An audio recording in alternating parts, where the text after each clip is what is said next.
adlaw sa para ni sa mga taong na bless ang ako is ko, pero para po ni sa mga nangutang pero ako ba ingon nga ang mga nangutang di babae na ako alang ba kani mga nautangan dito nga nadyo mga kaya ba nga wala mo na bayaran dayon pasalamat mo nga blessed mo nakapautang mo sa kataw pero dapat ang ginatupan mo na ang nakautang nato kay di ba ato ang hinakwarta pero kung wala pa yung kwarta hinahinay lang sa paningon kay nagpasalamat ka nga ikaw may na wa ka pa maparehas sa mga nangutang nag-antos blessed tayo pa pero kung maningil po tarong mo kay di ba tama kuan nila sa kalibutan na patagsiya lumalabay na di ka namangkot kanya dunggan ba kay hasta ang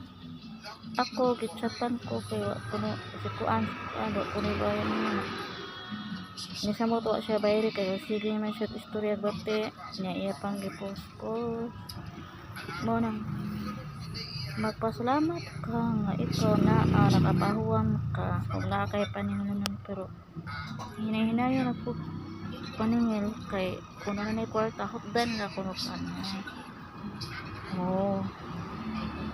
swerte kayo ka kaya nakakaitat ka may kapahuwam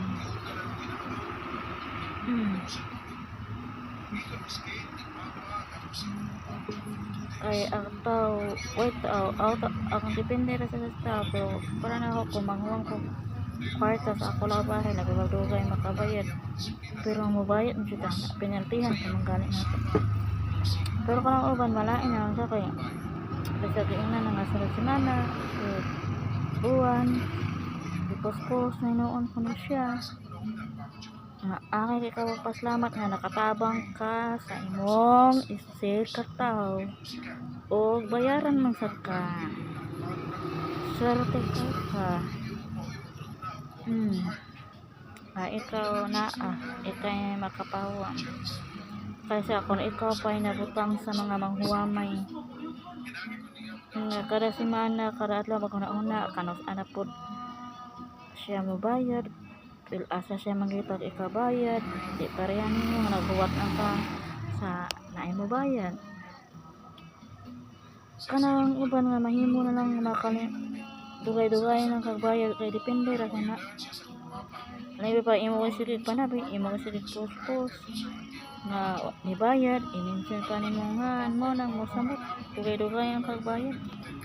kana bitaw uban nga tarong maningon nga interesan pa magali na siya uban nga natag pila ka tuig pero na sa nanay siya kwarta ni bayad siya pero was kung yung na bayari o tinuig ang mga nangutang ha depende ra sa sitwasyon sa inyong panginabuhi thank you maoran na